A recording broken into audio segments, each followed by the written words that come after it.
بڑی ایسی یقینی بات ہے کہ اس کے علاوہ ہے ہی نہیں. کائنات ساری کو اللہ نے پیدا کیا ہے، اپنے ارادے سے پیدا کیا ہے. اس سارے کا بنانے والا، اس میں جو کچھ رکھا ہے وہ اللہ نے رکھا ہے. آگ میں جلانا اللہ کے ارادے سے ہے، چولی میں کاٹنے کی صفت اللہ نے رکھی ہے، پانی میں پیاس بجھانا یہ اللہ پاک کے ارادے، اللہ کے امر سے ہے. تو کائنات کی ہر چیز میں جو کچھ ہے وہ اللہ نے رکھا ہے، اس سے وہ ہوگا جو اللہ پاک چاہیں گے. ساری دنیا کے لوگ مل جائیں، کسی کو نفع دینا چاہیں، نقصان پہنچانا چاہیں، نہیں پہنچا سکتے جب تک اللہ کا فیصلہ نہ ہو. جتنے بھی حالات ہیں وہ بھی اللہ کی مخلوق ہیں. ایک فرد پہ جو حالات آتے ہیں، گھرانے پہ یا قوم میں، ایک ملک میں، یہ سارے زمانے میں یہ حالات اللہ کے ارادے سے آتے ہیں. چیزوں کا مہنگا ہونا یا چیزوں کا سستا ہونا یہ بھی اللہ کا فیصلہ ہے. قحط ہوگا یا فراوانی ہوگی، اس پہ بھی اللہ پاک کا قبضہ ہے. اللہ کا ایک نظام چل رہا ہے جو غیبی نظام ہے، جس کو آنکھ سے اوجھل ہے، لیکن سب اس نظام کے تحت ہو رہا ہے. تو اس ساری کائنات کو اللہ نے اس لیے بنایا کہ آدمی سارے نظام کو دیکھے، اس کو پہچانے اور اس کے بنانے والے کو پہچانے. اس سارے نظام کو جو چلا رہا ہے اس ذات کو پہچانے، اس کی اطاعت، اس کی بندگی پر آئے. ایک اللہ والے جا رہے تھے تو کھیتوں میں سے گزرے تھے، پکی ہوئی کھیتیاں، فصل کٹنے کے بالکل قریب تھی. تو ایک عورت اپنے کھیتوں میں کام کر رہی تھی. تو گزرتے ہوئے ماشاءاللہ یمن کے علاقے میں دیکھا کہ عورتیں بھی کھیتوں میں کام کرتی ہیں، لیکن ایسی ماشاءاللہ کہ سر سے لے کر پاؤں تک پورا جسم ان پہ ڈھکا ہوا ہوتا ہے. ہاتھ بھی ان کے دستانوں کے ساتھ انہوں نے اور کام کر رہی ہوتی ہیں. تو وہاں سے وہ گزر رہے تھے تو انہوں نے پوچھا اس عورت سے کہ یہ کھیت کس کا ہے، یہ فصل کس کی ہے؟ کہنے لگی کہ اگر صحیح سلامت رہی تو ہماری ہے. آگے چلے گئے، جہاں کچھ کام تھا وہاں ٹھہرے اور رات کو زبردست بارش ہوئی. ایسی بارش ہوئی کہ ساری کھیتیاں پانی میں ڈوب کے ختم ہو گئی. صبح کو واپس آ رہے تھے تو وہ عورت اپنے اس کھیت کو دیکھ رہی تھی کہ ساری فصل پکی پکائی پانی میں ڈوب کے ختم ہو گئی. جب گزرے تو وہ آسمان کی طرف منہ کر کے اللہ سے باتیں کر رہی تھی. چپکے چپکے اللہ سے باتیں بھی کرنی چاہیے، تنہائی میں اللہ سے باتیں کرنی چاہیے کہ اے اللہ، تو نے اس کو اگایا، تو نے اس کو بڑا کیا، تو نے سورج کی گرمی بھیج کے اس کو پکایا. جب کٹنے کے قریب ہو گئی تو نے ہی اس کو بارش بھیج کے ختم کر دیا. الحمدللہ رب العالمین. اس حال میں یہ کہنا الحمدللہ رب العالمین، ساری تعریفیں اس اللہ کی ہیں جو سب کا پالنے والا ہے، سب کا رب ہے. میری روزی میں سے ایک دانہ بھی کم نہیں ہوا، میری روزی میں سے ایک دانہ بھی کم نہیں ہوا. تمہاری روزی آسمانوں میں ہے، ہم نے وعدہ کر رکھا تمہیں ملے گی. انسان دنیا کے نقشوں میں تلاش کرتا پھر رہا ہوتا ہے، حالانکہ اس کا اللہ نے اپنا ایک نظام بنایا ہوا ہے. اور پھر سماع رزقکم، تمہاری روزی آسمانوں میں ہے. اللہ پاک اس کو عطا فرمائے. پالنے والے، عزت دینے والے، حفاظت کرنے والے، امن کے حالات لانے والے، سب اللہ پاک ہے، اللہ کے ارادے سے ہوتا ہے. تو جس اللہ کے ہاتھ میں سب کچھ ہے، ہم اس کے احکامات کو پورا کریں گے، اس کی مرضی کے مطابق زندگی گزاریں گے. اللہ پاک ہم سے راضی ہو کر ہمارے دنیا کے بھی کام بنائیں گے، آخرت کے بھی کام بنائیں گے. اور یہ جو کلمہ ہے نا، لا الہ الا اللہ محمد الرسول اللہ، اس کلمے میں دونوں پہلو ہیں، اللہ کو پہچاننا اور اللہ کی ماننا. اللہ کو پہچاننا یہ کلمہ معرفت ہے اور کلمہ عبدیت ہے. اللہ کو پہچاننے کا کلمہ ہے کہ اللہ کے علاوہ کسی کے ہاتھ میں کچھ ہے ہی نہیں، کسی کے ہاتھ میں کچھ نہیں ہے. اس کا قبضہ ہے، اس کا حکم چلتا ہے، اس کا ارادہ کام کرتا ہے. ایک ایک ذرہ، ایک ایک تنکا، درختوں کے پتوں کی تعداد کو وہ جانتا ہے، بارش کے قطروں کی تعداد کتنی ہے اس کا اس کو علم ہے. دن جن چیزوں کو روشن کرتا ہے، رات جن چیزوں کو چھپا لیتی ہے، ان سب کا وہ جاننے والا ہے. پہاڑ اپنے غاروں میں، سمندر اپنی تہوں میں، دو آسمان اپنے درمیان میں، دو زمینیں اپنے بیچ میں، کوئی چیز اس کی نگاہ سے چھپا نہیں سکتی. وہ اللہ کی بات، یعنی انسان کا کہ یعلم سر و اخفی، وہ چھپی ہوئی چیزوں کو بھی جانتا ہے اخفا، اور وہ چیزیں جو ایسی چھپی ہوئی کہ ابھی وجود میں بھی نہیں آئی اللہ اس کو بھی جانتا ہے. تو اس اللہ کا علم کامل ہے. وہ اللہ پاک پالنے والے، حفاظت کرنے والے، خالق ہیں، مالک ہیں، عزت دینے والے ہیں، حالات کے بدلنے والے ہیں. صحت اور بیماری اس کے قبضے میں ہے. راحت، اطمینان، پریشانی، یہ سب حالات اللہ کے ارادے سے آتے ہیں. تو اللہ پاک نے ہمیں اوامر دی ہیں، احکامات دیے ہیں. جب ہم اللہ کے احکامات کو پورا کریں گے تو اس پہ اللہ پاک راضی ہو کر ہمیں دنیا میں بھی کامیاب کریں گے، آخرت میں بھی اللہ پاک کامیاب کریں گے. احکامات پہ چلنا، اللہ کے اوامر پہ چلنا. ہم اللہ کے بندے ہیں، اللہ کی بندیاں ہیں.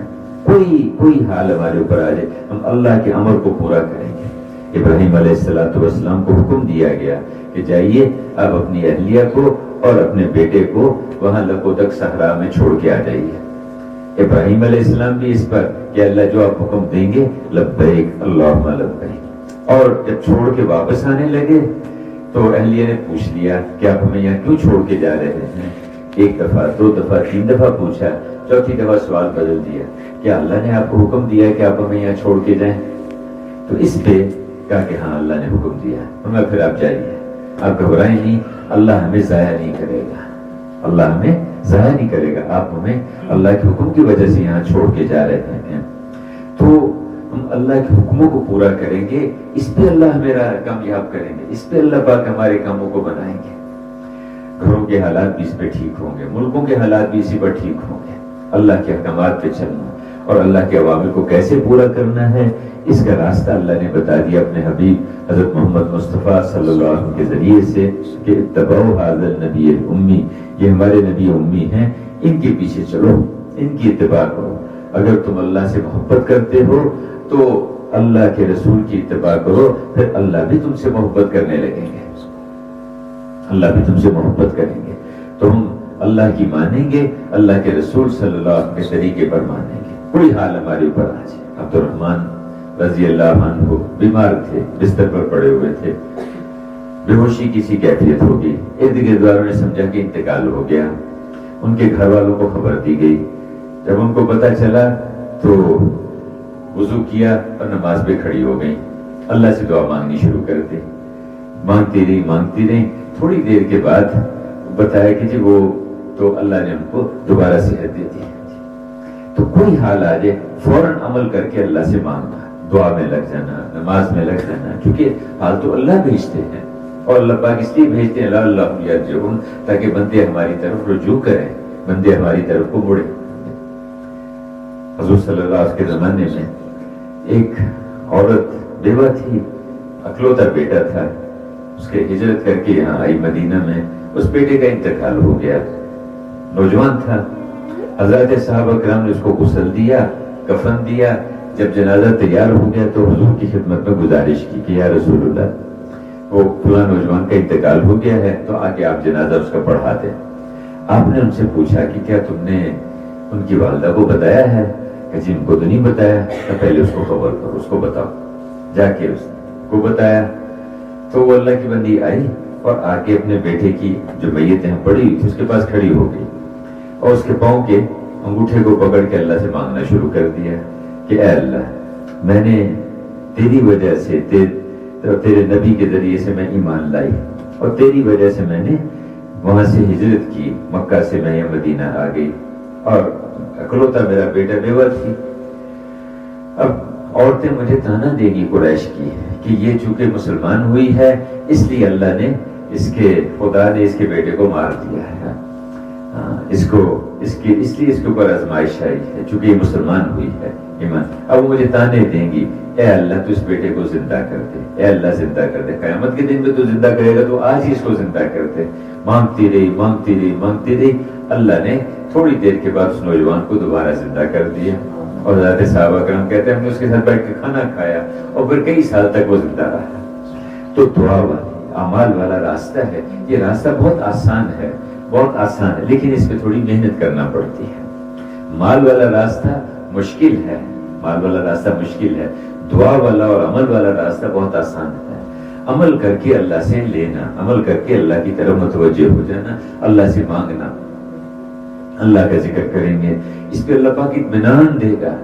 اللہ کا ذکر کریں گے، جو اللہ کا ذکر کرے گا اللہ اس کا ذکر کرے گا، اللہ اس کا تذکرہ کرے گا. جو دل میں اللہ کو یاد کرے گا اللہ پاک اس کو اپنے دل میں یاد کریں گے. اور جو بندوں میں اللہ کا تذکرہ کرے گا اللہ فرشتوں کے مجمع میں اس کا تذکرہ کریں گے کہ تم میرا ذکر کرو میں تمہارا ذکر کروں گا. حضور صلی اللہ علیہ وسلم مسجد میں فجر کی نماز کے لیے تشریف لے جا رہے تھے تو آپ کی اہلیہ محترمہ نماز پڑھ کے وہاں گھر میں اللہ کے ذکر میں مشغول ہو گئی. آپ نماز پڑھی، اس کے بعد اشراق پڑھی، پھر اس کے بعد چاشت کا وقت آ گیا، وہاں کئی مشغولیت چلتی رہتی تھی. چاشت کے قریب آپ واپس تشریف لائے تو آپ کی اہلیہ اسی جگہ مصلی پہ بیٹھی اللہ کے ذکر کر رہی تھی. جب آدمی کا دل لگ جاتا ہے نا کسی کے ساتھ تو پھر آدمی کو اس سے جدا ہونے کو جی نہیں چاہتا. ہمارا دل اللہ کے ساتھ لگ جائے، ہمارا جی اللہ کے ساتھ لگ جائے. یہ ہمارے حضرت مولانا انعام الرسول صاحب رحمۃ اللہ علیہ لا الہ الا اللہ محمد رسول اللہ جب یہ کلمہ کبھی پڑھتے تو اس کا ترجمہ بھی کیا کرتے، بڑے خوبصورت انداز سے وہ کہتے تھے کوئی جی لگانے کے قابل نہیں اللہ پاک کے سوا، کوئی جی لگانے کے قابل نہیں. تو دل اللہ کے ساتھ لگ جائے، دل اللہ کی طرف کو مڑ جائے، دلوں کے اندر اللہ کی محبت، اللہ کا تعلق، اور ایسا آدمی اللہ کا ذکر کرے کہ اس کی زبان میں مٹھاس آ جائے، اس کی زبان میں اس کا مزہ آ جائے. اور قریب بیٹھنے والوں کو بھی پھر محسوس ہوتا ہے اللہ کا نام ایسی محبت سے لینا، اللہ کا تذکرہ ایسی سبحان اللہ کہ اللہ کھوٹ تیرے میں کوئی نہیں، الحمدللہ خوبیاں تیرے میں ساری ہے، لا الہ الا اللہ اے اللہ تیرے علاوہ کوئی جی لگانے کے قابل ہے ہی نہیں. اللہ اکبر، اے اللہ تو اتنا بڑا جتنا میں سوچ سکتا تو اس سے بھی بڑا، تو اس سے بھی بڑا. ہم اللہ کا ذکر کریں گے اللہ ہمارا ذکر کریں گے، سبحان اللہ الحمدللہ کہیں گے. یہ کلمات ساتوں آسمانوں کو چیرتے ہوئے اللہ کے عرش پہ پہنچ کے اس پڑھنے والے کا تذکرہ شروع کر دیتے ہیں. درود شریف پڑھیں گے، یہ درود شریف یعنی چلتے پھرتے اٹھتے بیٹھتے آدمی اللہ کو یاد رکھے، اللہ کا ذکر کرے، اللہ کے رسول پہ درود شریف پڑھے. جو اس درود شریف کو ایک دفعہ پڑھتا ہے فرشتہ اٹھا کے اس کو اللہ کے رسول کی خدمت میں پیش کرتا ہے، یا رسول اللہ فلاں شخص نے آپ کی خدمت میں ہدیہ بھیجا ہے. حضرت مولانا الیاس رحمۃ اللہ علیہ کی والدہ کے بارے میں کہ یعنی رمضان شریف میں 40 پارے پڑھتی تھی، 30 پارے جی ایک قرآن اور 10 پارے اس کے علاوہ، اور ساتھ باقی بھی سارے کام کر رہے ہیں. گھر کی صفائی بھی، گھر میں کھانا پکانا، اسی طرح کپڑے دھونے، گھر کے جتنے کام ہیں کرتے، ساتھ ساتھ قرآن شریف کی تلاوت زبان سے ماشاءاللہ اللہ کا کلام پڑھتی جائے. ان کے حضرت کے جو بڑے بھائی تھے مولانا یحییٰ صاحب، حضرت شیخ الحدیث صاحب کے جو والد تھے، ان کی پیدائش کے دنوں میں ان کی جب تو ان کو دودھ پلانے کے زمانے میں قرآن یاد کیا تھا انہوں نے، اور ماشاءاللہ ہر وقت اس میں مشہور ہیں. اور اس کے ساتھ ساتھ پھر باقی جو اذکار ہیں اس کا بھی اہتمام کرتے ہیں. تو ہم اللہ کا ذکر کریں گے، اللہ پاک کا تذکرہ کریں گے. ہر موقع کی دعائیں اللہ نے بتا دی ہیں. گھروں میں اس کی برکت آئے، جس گھر میں قرآن شریف کی تلاوت ہوتی ہے وہاں سے شیاطین نکل جاتے ہیں اور ان گھروں میں اللہ کی طرف سے برکتیں اور رحمتیں آتی ہیں. گھر میں داخل ہوتے ہوئے آدمی بسم اللہ پڑھ کے داخل ہو، اونچی آواز میں سلام کرے اپنے گھر میں، اور اس کے ساتھ ساتھ سورۃ اخلاص پڑھ لے، قل هو اللہ احد، درود شریف پڑھے، سورۃ اخلاص پڑھ لے. اس گھر سے روزی کی تنگی دور ہو جائے گی، اللہ پاک اس میں رزق میں وسعت عطا فرمائیں گے. گھر سے نکلتے ہوئے بسم اللہ توکلت علی اللہ لا حول ولا قوت الا باللہ پڑھ لیا، اعلان ہو جاتا ہے تیری حفاظت کی گئی، تجھے ہدایت دی گئی، تیری کفایت کی گئی، شیطان کو تجھ سے دور کر دیا ہے. الفاطمہ رضی اللہ عنہا ایک دفعہ حضور صلی اللہ علیہ وسلم کی خدمت میں حاضر ہوئی والد صاحب کے پاس، اور سے عرض کیا کہ جی جانور تھے، فرمایا کہ ہمیں بھی کچھ اس میں سے دے دیں، بکریاں ہمیں بھی دے دیں. میں تجھے 5 بکریاں دے دوں یا 5 کلمات تجھے سکھا دوں؟ 5 بکریاں دے دوں یا 5 کلمات سکھا دوں؟ کہ جی آپ تو بہتر سمجھتے ہیں، کیا میرے لیے بہتر ہے؟ میں تو 5 کلمات لے لے. وہ 5 باتیں بتا دی اور کہا کہ یہ لے کے چلے. واپس آئی حضرت علی کرم اللہ وجہ نے پوچھا کہ ابا نے کیا دیا؟ کہتے دنیا لینے کے چل دین دے دیا مجھے. یہ نہیں اپنی اولادوں کو دین کی طرف، آخرت کی طرف، اعمال کی طرف متوجہ کرنا. آپ صلی اللہ علیہ وسلم ایک دفعہ فاطمہ رضی اللہ عنہا حاضر ہوئی، عرض کیا کہ جی گھر میں کوئی خادم نہیں ہے، سارے کام خود کرنے پڑتے ہیں، تھک جاتی ہوں، اس میں کوئی خادم دے دیں. بدر کے اس میں قیدی آئے ہیں. تو فرمایا کہ بھی ان کے تو مستحق جو بدر کے جو شہداء ہیں وہ ان غلاموں کے زیادہ مستحق وہ ہیں. اچھا ایسے کر کہ میں تجھے اس سے بڑھیا چیز بتا دیتا ہوں. یہ 33 صفحہ سبحان اللہ، 33 صفحہ الحمدللہ، 34 صفحہ اللہ اکبر ہر نماز کے بعد پڑھ لیا کر.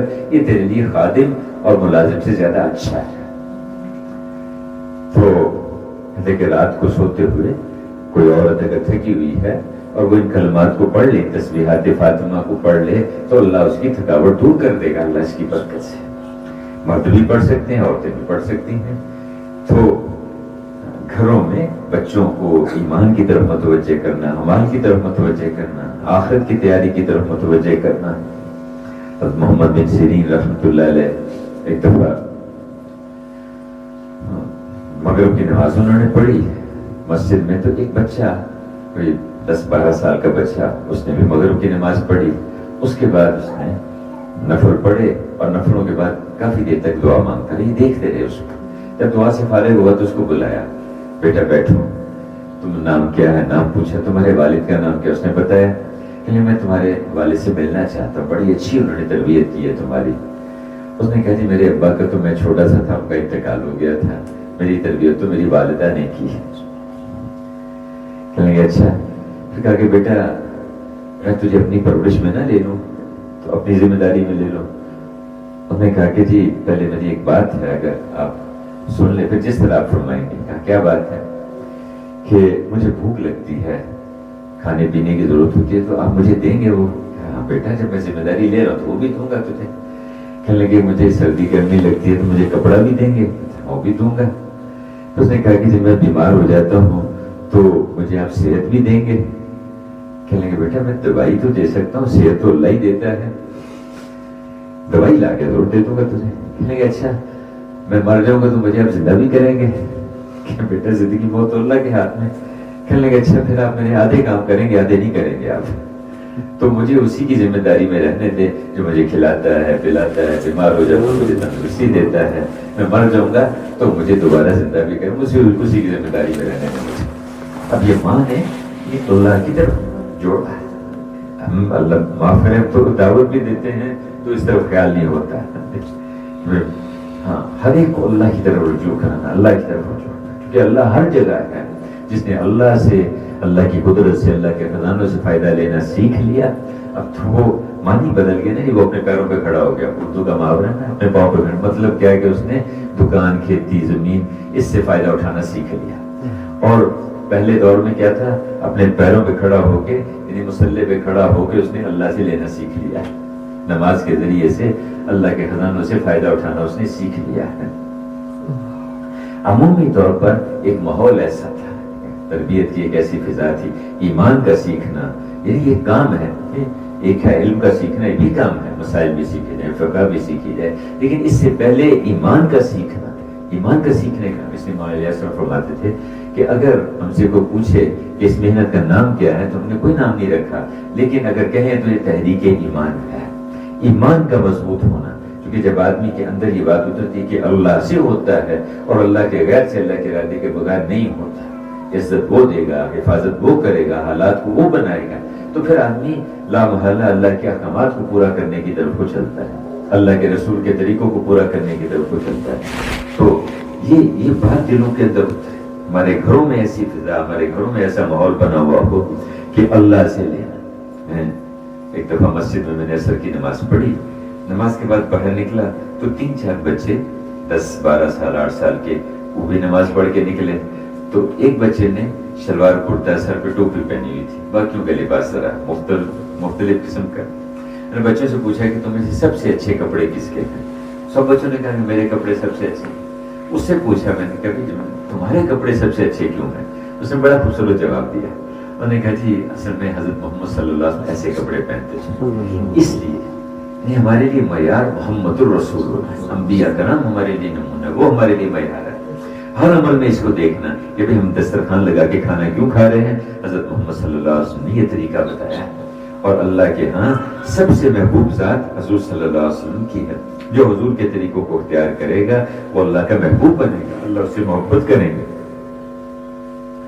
ہم اور اللہ پاک نے اپنے حبیب کے ذریعے سے ہر چیز میں ہماری رہنمائی فرما دی ہے, زندگی گزارنے کے طریقے بتا دیے. حضرت اما جان سے پوچھا کسی نے کہ حضور صلی اللہ علیہ وسلم گھر میں کیسے رہتے تھے؟ میں کہ جیسے عام لوگ رہتے ہیں, جیسے عام لوگ رہتے ہیں. آپ نے ارشاد فرمایا کہ تم میں سے سب سے اچھا وہ ہے جو اپنے گھر والوں کے ساتھ اچھا ہے, اور میں اپنے گھر والوں کے ساتھ سب سے اچھا ہوں. یعنی مجھے دیکھو میں کیسے رہتا ہوں. تو آپ گھر میں کہ کبھی بکری کا دودھ نکال دیتے تھے, کبھی گھر کی صفائی کرنے میں ہماری مدد کر دیتے تھے, کبھی آٹا گوندھ دیتے تھے, اپنے کپڑوں کو خود ہی صاف بھی کر لیتے تھے. تو گھر میں ایسے رہنا, اللہ نے حضور صلی اللہ علیہ وسلم کو نمونہ بنایا ہے سارے عالم کے انسانوں کے لیے.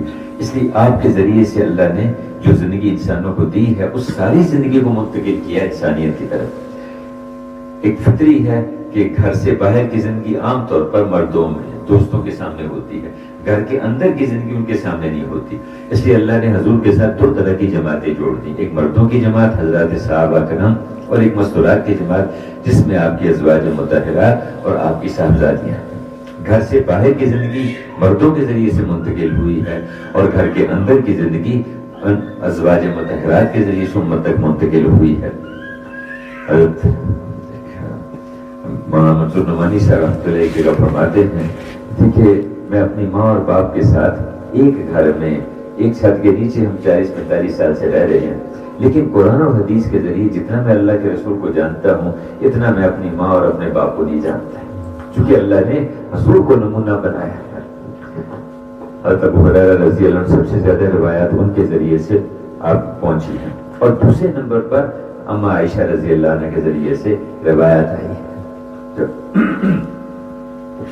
تو چھوٹی عمر میں نکاح ہوا تھا, رخصتی ہوئی تھی, اور تقریباً 18 سال کی عمر میں, جب ان کی 18 سال کے قریب عمر تھی اس وقت حضور کا وصال ہو گیا, اور لمبی عمر تھی, کوئی 60 سال کے قریب عمر پائی.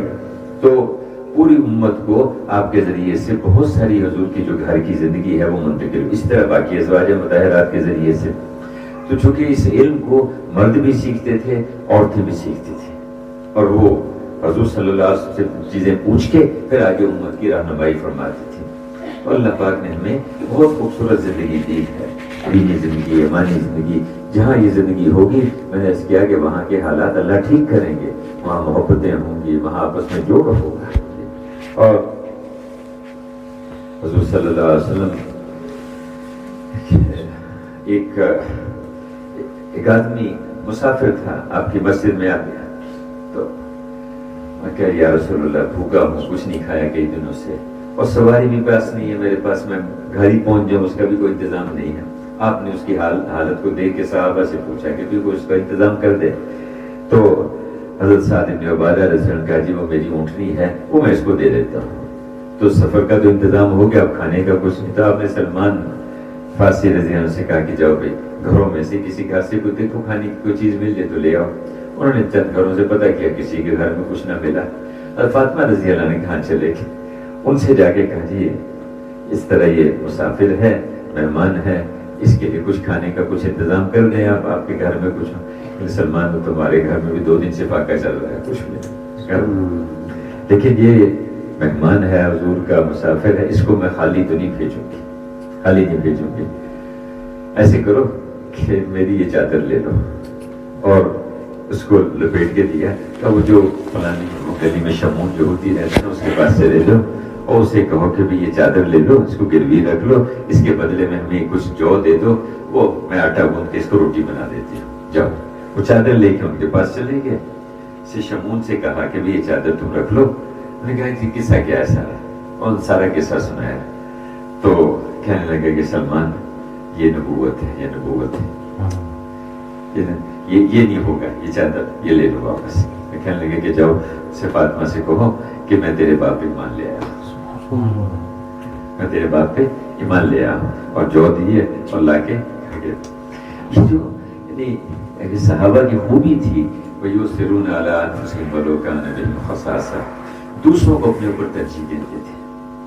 اپنے گھر میں فاقہ ہے دوسروں کو، یہ تو انہیں کی خصوصیت تھی. مہمان آ گیا خود بھوکے رہیں گے، بچے بھی بھوکے سو گئے، اچھا چلو مہمان کو کھانا کھلا دو.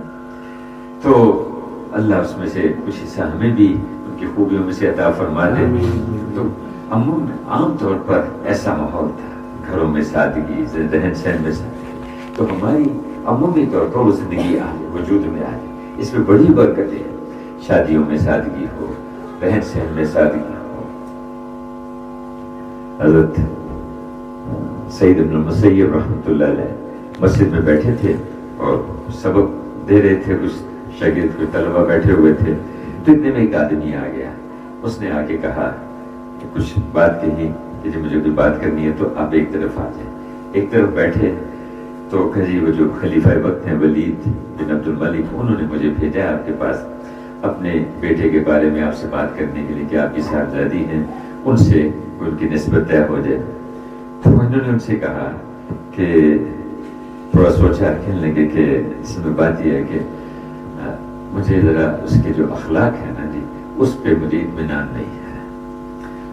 یعنی حضور نے ارشاد فرمایا، اس کا مفہوم ہے کہ جب تمہارے پاس کوئی ایسا رشتہ آئے جس کی دینداری اور جس کے اخلاق میں تمہیں اطمینان ہو، تو پھر اس میں تاخیر نہ کرو نکاح میں، ورنہ بہت بڑا فتنہ پھیلے گا.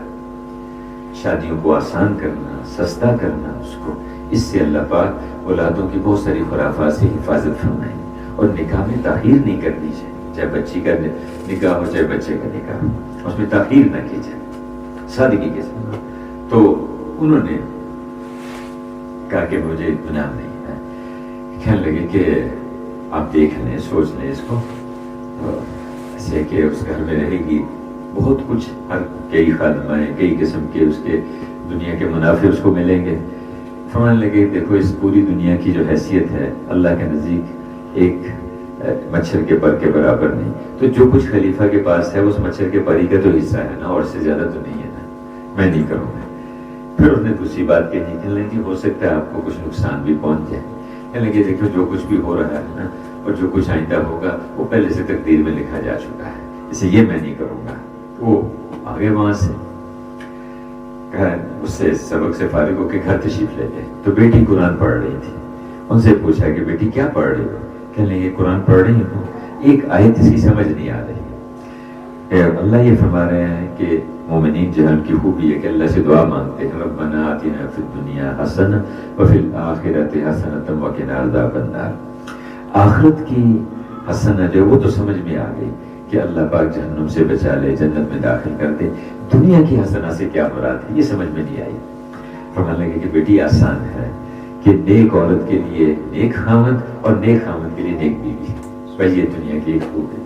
کہنے لگے اچھا، اور ساتھ ہی سارا واقعہ سنا دیا، قصہ سنا دیا کہ جی ٹھیک ہے. اس کے بعد وہ بیٹی کا یعنی وہاں نکاح اسی مجلس میں نکاح کر چکے تھے بیٹے اس کا. تو اگلے دن اس کی بیٹی کی رخصتی شام کو کر دی. جب وہ چند دن جو ہے وہ گھر میں رہی تو ہفتے 10 دن کے بعد اس کے خامد جو تھے وہ گھر سے جانے لگے. کہاں جا رہے ہیں؟ کہ وہ شیخ کے درس میں جا رہا ہوں. کن کے درس میں؟ تمہارے والد جو ہیں ابن مسیب ان کے درس میں. کہنے لگے کہ آپ یہیں ٹھہر رہے ہیں، انشاءاللہ جو کچھ آپ کو وہاں سے آپ لینا چاہتے ہیں وہ آپ کو یہیں گھر میں مل جائے گا. یعنی بچیوں کو علم سکھانا، ان کو دین سکھانا، ان کو فقہ سکھانا، ان کو تقویٰ سکھانا آپ کو گھر میں مل جائے گا. 2-4 دن اور گزر گئے. ایک دن راستہ چلتے ہوئے ابن مسیب کے ساتھ ان کی ملاقات ہو گئی. انہوں نے کہا کہ بیٹا اتنے دنوں سے تم ملے ہی نہیں، کہاں تھے؟ کہنے لگے کہ وہ بس وہ گھر میں ہی رہا. تو کوئی درس میں نہیں آئے.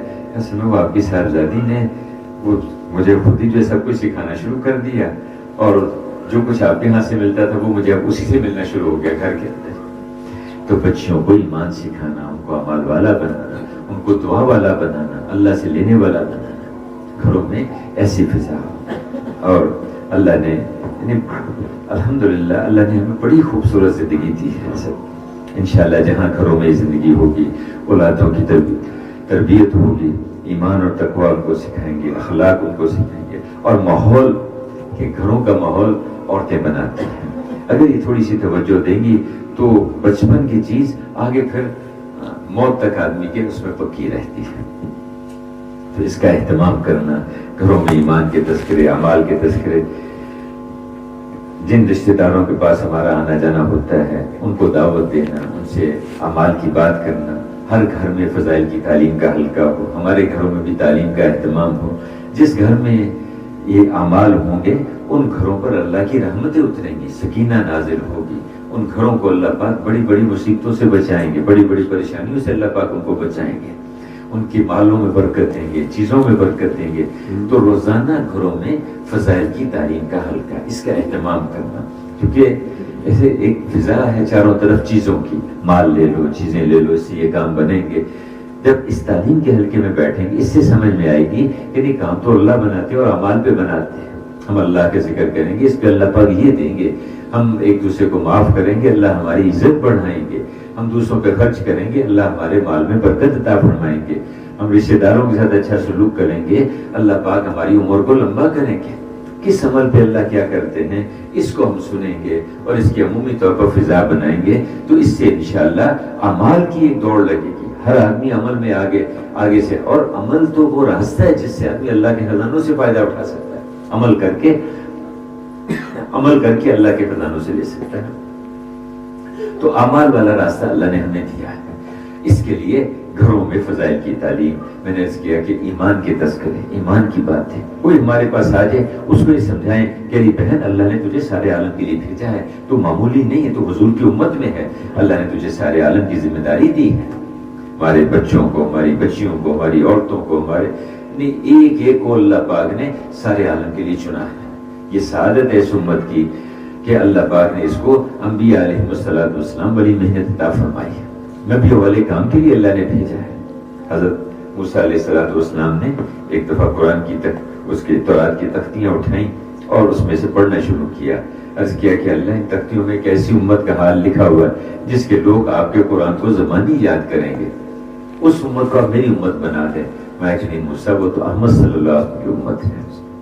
پھر عرض کیا کہ اللہ ان تختیوں میں ایک ایسی امت کا حال لکھا ہوا ہے جس کے لوگ بڑے بڑے فتنوں کو ختم کریں گے، حتیٰ کہ کانے دجال کو بھی قتل کریں گے. اے اللہ اس کو میری امت بنا دے. میں کہ نہیں موسیٰ، وہ احمد صلی اللہ علیہ وسلم کی امت ہے.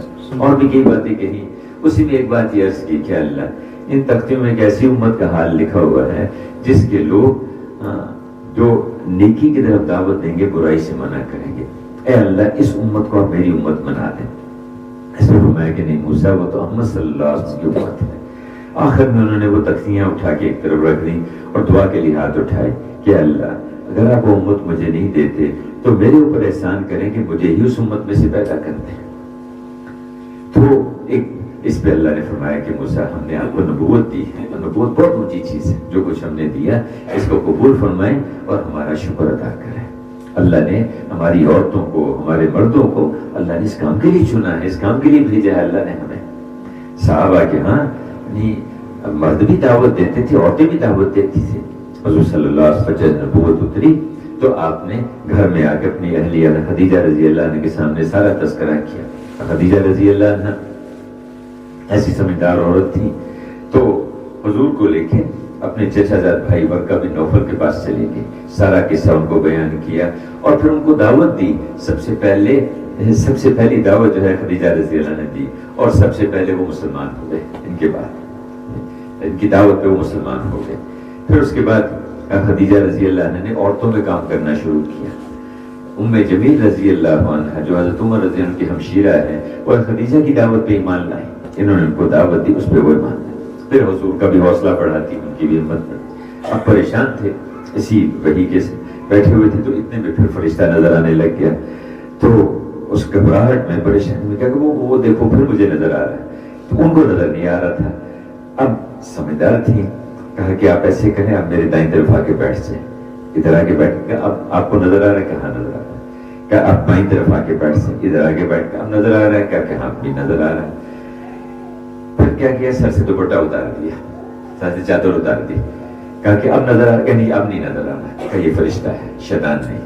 اگر شیطان ہوتا تو یہی دیتا ہے، کیونکہ شیطان جب کسی عورت کے سر سے دوپٹہ اترتا ہے تو شیطان دیکھ کے خوش ہوتا ہے اس سے. صدر کا حصہ ہے، اور یہ فرشتہ ہے، فرشتے حیا والے ہوتے ہیں، اس لیے وہ ایک طرف ہو گیا ہے۔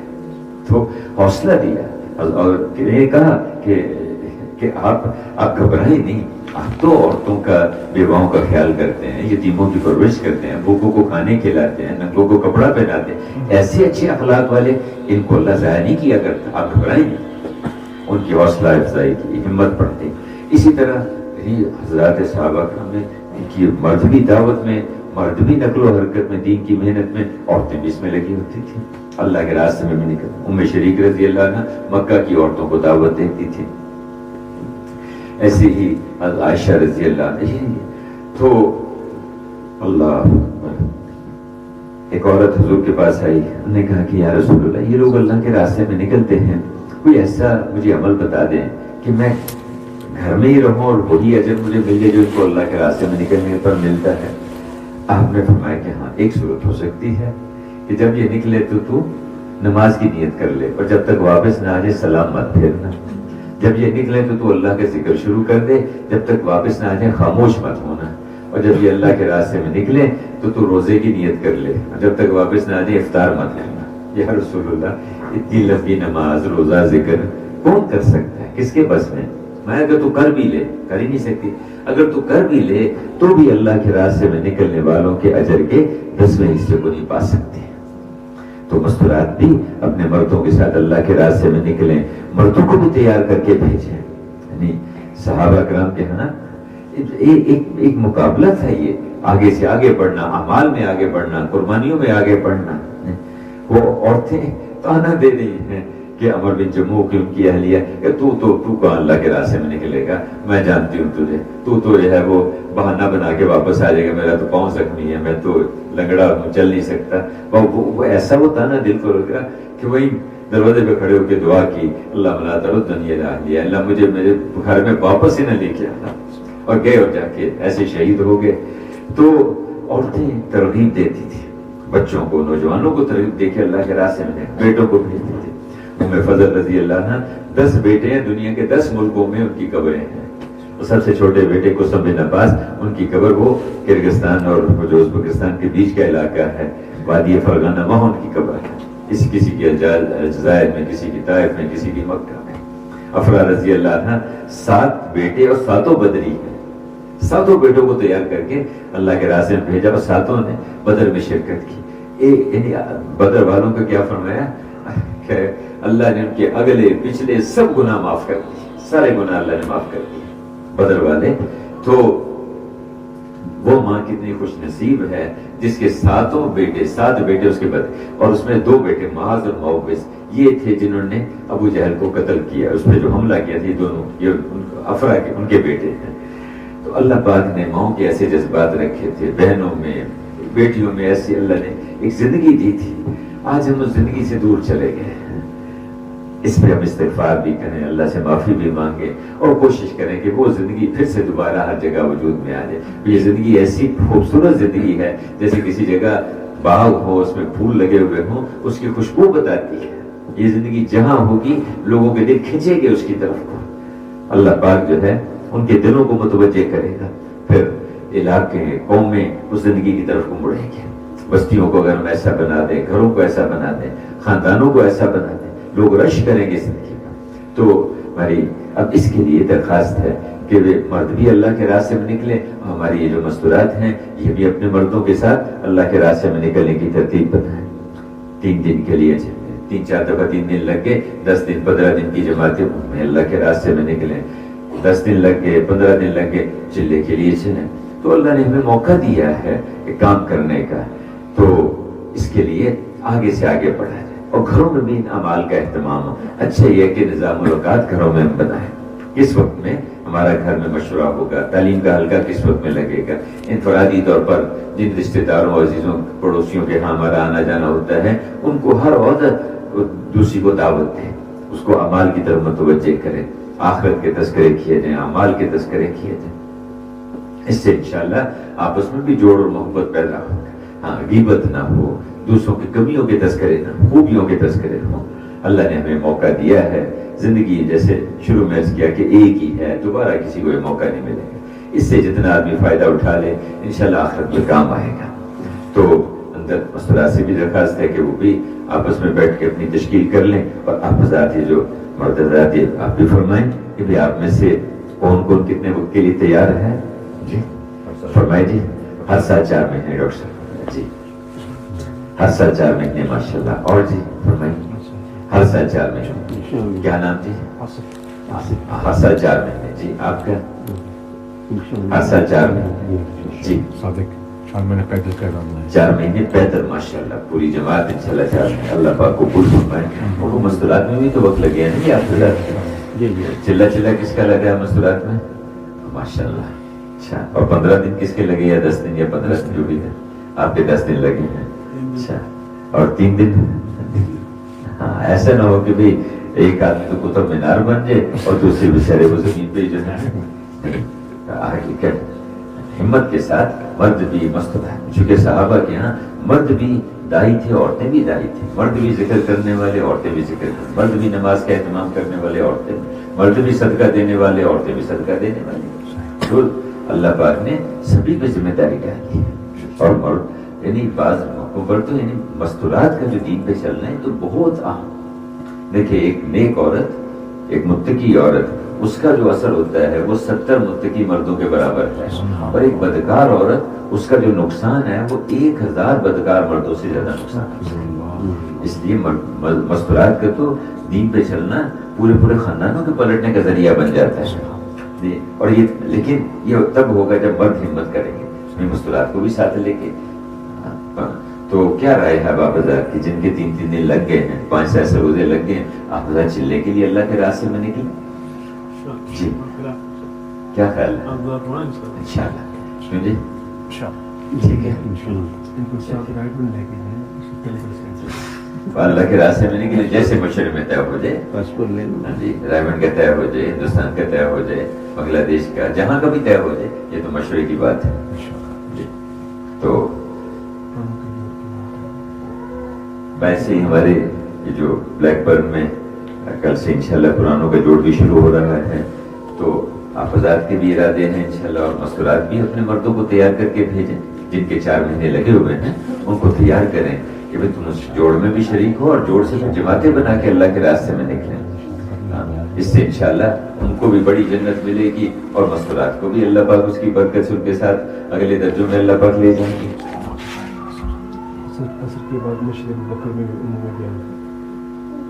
اور اسی طرح عصر کی نماز کے بعد یہاں جتنے بھی اعمال ہوتے ہیں نا مسجدوں میں, تو اپنے مردوں کو مجھ کی طرف متوجہ کرے گا. گھروں میں مسجد کا مشورہ ہے, روزانہ کی ملاقاتیں ہیں مسجد میں, محلے میں, اسی طرح مسجد میں تعلیم کا حلقہ ہے, دونوں گشتے ہیں. ان اعمال کی طرف ہمیں اپنے مردوں کو متوجہ کرتے رہیں. اور آج بھی انشاءاللہ عصر کی نماز کے بعد یہاں مسجد ابو بکر میں کچھ بات ہوگی, اس میں بھی اپنی مستورات کو متوجہ کریں, اپنے مردوں کو متوجہ کریں کہ وہ بھی اس میں شرکت کریں, اور دور سے دور کے لیے اللہ کے راستے میں بھیجیں.